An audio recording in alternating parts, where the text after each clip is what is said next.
de Edgar Allan Poe. A história se passa em Paris, no século XIX. O narrador anônimo começa sua história contando que decidiu partilhar uma casa antiga e calma que ele estava alugando com um amigo chamado C. Auguste Dupin. Dupin era de uma família rica, mas de alguma forma ele se endividou e restou dinheiro apenas para muitos livros que ele possuía.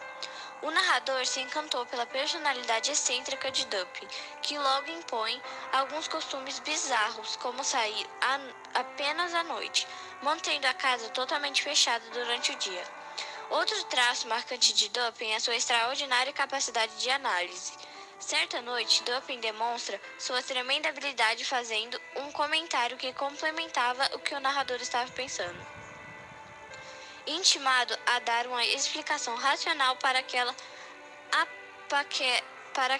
aparente capacidade telepática, Dupin reconstrói a trilha de pensamentos do narrador a partir de pequenos incidentes que ocorreram durante sua caminhada e que lhe permitiram deduzir sua cadeia de pensamentos.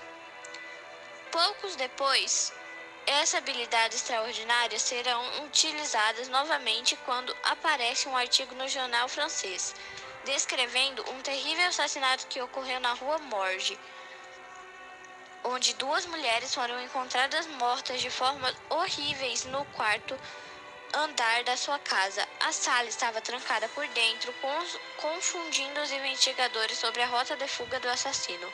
A vítima mais jovem, Mademoiselle Camille L'Espanaye, foi encontrada estrangulada com marcas profundas dos dedos do agressor no pescoço.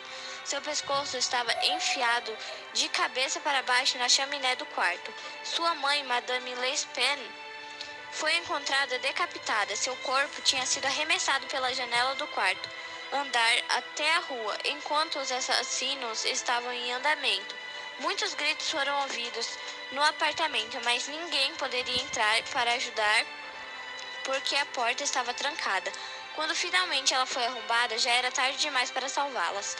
A sala estava revirada. Foram encontrados no apartamento uma navalha coberta de sangue, montes de cabelo ensanguentados, algumas joias e 4.000 frascos em ouro.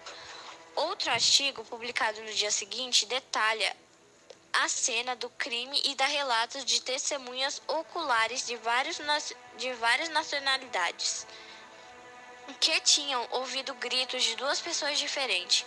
Uma das vozes era muito áspera e estridente e nada do que falou foi reconhecido por ninguém. A outra era bastante rouca e as testemunhas conseguiram distinguir algumas palavras em francês, como sacré, maldito, diable, diabo e mon Dieu, que é meu Deus. Um banqueiro recordou que Madame L'Espanaye retirará 4.000 frascos do banco 3 dias antes do seu assassinato. Um empregado do banco, Adolphe Lebon, acompanhará a velha senhora até a casa da Rua Morgue, onde a deixará em segurança. Seguem-se as análises dos médicos que declaram que a causa da morte da jovem tinha sido o estrangulamento e Madame L'Espanaye tinha morrido por decapitação. Tendo apresentado todos esses indícios, o jornal acrescentou que a polícia não tem pistas sobre os assassinos. Uma nota final menciona que Adolphe Lebon tinha sido preso pelos assassinatos, apesar de não haver evidência direta contra ele. Auguste Dupin se torna extremamente interessado nessa história, zombando da incapacidade da polícia para solucionar o crime e invocando o nome de um antigo chefe da polícia chamado Vidocq, que muitas vezes fizera suposições erradas e era incapaz de entender o quadro geral na resolução de um crime. Estes erros levaram à sua renúncia. Dupin afirma que ele deve um favor a Adolphe Lebon e que ele deve resolver este crime para de libertar o seu amigo, acrescentando que, como conhece o prefeito da polícia, ele terá permissão para examinar a cena do crime. Imediatamente vão para a Rua Morgue, depois de receber a autorização do prefeito da polícia. Dupin primeiro investiga a vizinhança da casa antes mesmo de ir para dentro, observando as ruas, becos ao redor, bem como os tipos de edifício que estão ao lado da casa. Indo para a porta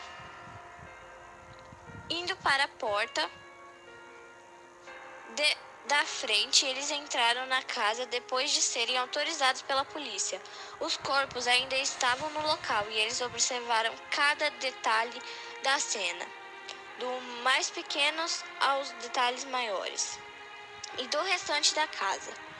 Ao anoitecer, os dois vão para casa e Dupin faz uma breve parada em um escritório do jornal local no caminho. Nenhuma discussão é feita sobre a Rua Morge até cerca do meio-dia seguinte. Dupin comenta que o assassinato foi muito violento e exagerado. Ele lembra os pontos mais estranhos do caso: a extrema violência usada, o corpo encontrado de cabeça para baixo na chaminé, a porta trancada e o par dissonante de vozes. Dupin acrescenta que, apesar da confusão da polícia, ele está confiante em resolver o mistério e declarando que está esperando pela chegada de um homem que pode resolver os assassinatos. Por precaução, ele e o narrador se armam com 2 pistolas enquanto esperam. Dupin começa a esclarecer o crime. Primeiramente, ele analisa a rota de fuga, tendo examinado cuidadosamente as chaminés e as portas. Restavam apenas as janelas. Ele descobrira que uma das janelas tinha um prego mal encaixado que disfarçava uma mola que fechava por dentro. Havia um para-raios próximo, o que permitia a entrada de alguém com força física e habilidade em escaladas. Ele deduzira que a janela estava aberta e o assassino entrará por ali, após ter escalado para-raios.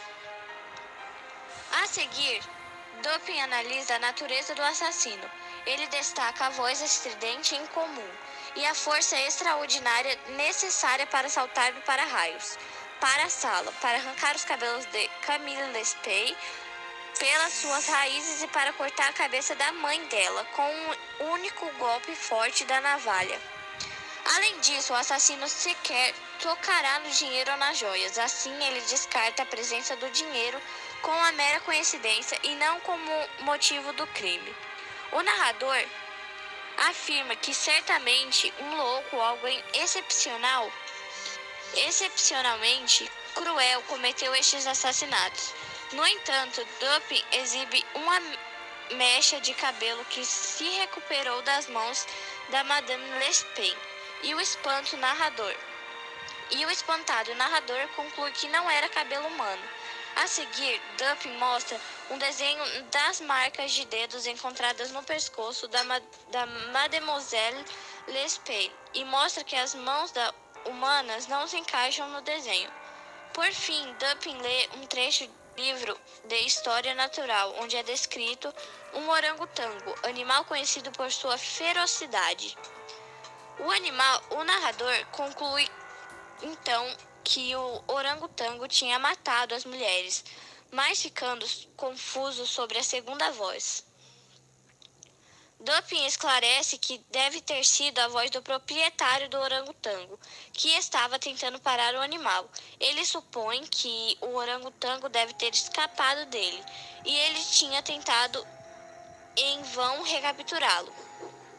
Dupin mostra um jornal com um anúncio na seção de classificados que ele havia colocado em seu caminho para casa na noite anterior, declarando que ele havia capturado um orangotango perdido e que o proprietário, presumível um marinheiro, deve vir reclamar seu animal na casa compartilhada por Dupin e o narrador. Dupin explica que os outros indícios tinham mostrado que um marinheiro estava presente nos assassinatos, utilizando novamente a sua capacidade de análise. Dupin assume que o homem vai querer recuperar o seu animal, apesar dos riscos, porque ele vale muito dinheiro. E o anúncio dizia que ele tinha sido encontrado perto da Rua Morge, minimizando qualquer suspeita de que o marinheiro poderia ser conectado com os assassinos. Finalmente, chega um homem com aparência de marinheiro. Dupin o faz entrar, afirma que capturou o orangotango e que a recompensa ele pede é para receber e para saber dos detalhes dos assassinatos da Rua Morgue. Enquanto fala, Dupin tranca a porta e casualmente coloca a pistola na mesa, à vista do marinheiro, assegurando-lhe que não significa nenhum dano e que ele sabe que o marinheiro não tinha participado dos assassinatos. No entanto, ele acrescenta que Adolphe Le Bon é inocente e seu nome deve ser limpo das acusações de assassinato que pesam sobre ele. O marinheiro concorda em falar dizendo que ele é inocente. Ele tinha capturado em Bornéu um orangotango selvagem com a ajuda de um amigo que morreu mais tarde. O marinheiro trouxe a criatura sozinho pelo oceano e por terra até chegar na sua própria casa, em Paris, onde ele o escondeu no armário do quarto até o animal se recuperar de um ferimento que receba durante a viagem, na esperança de vendê-lo quando estivesse bem de saúde. Certa noite, o marinheiro chegará em casa e descobrirá que o orangotango tinha quebrado a porta do armário e estava diante do espelho tentando se barbear, sem dúvida imitando os gestos que ele tinha visto serem feitos pelo marinheiro. Percebendo o perigo que representava uma navalha na mão do animal, o marinheiro apanhará um chicote para puni-lo. Assustado, o macaco fugiu pela janela, com a navalha na mão. Perseguido pelo marinheiro, eles correm todo o caminho até a Rua Morgue, até que o orangotango, em busca de um lugar para se esconder, subiu pela lateral do edifício da Madame Lespen e pulou para dentro do quarto pela janela aberta. O marinheiro perseguiu o animal pelos para-raios, mas não podia alcançar a janela. Só assistiu com horror como o orangotango agarrou Madame Lespen pelos cabelos, segurando a cabeça para trás, como se fosse barbeá-la. A luta da mulher irritou o macaco e ele cortou a sua cabeça. Depois, ele se virou para a filha dela, que desmaiara e caíra no chão. Ele atacou ferozmente Camille Lespen e a estrangulou com os seus longos dedos. Ao perceber o rosto horrorizado do marinheiro, o animal percebe que ficaria em apuros e tenta esconder o que tinha feito, enfiando o corpo da jovem na chaminé e arremessando o corpo da mãe pela janela.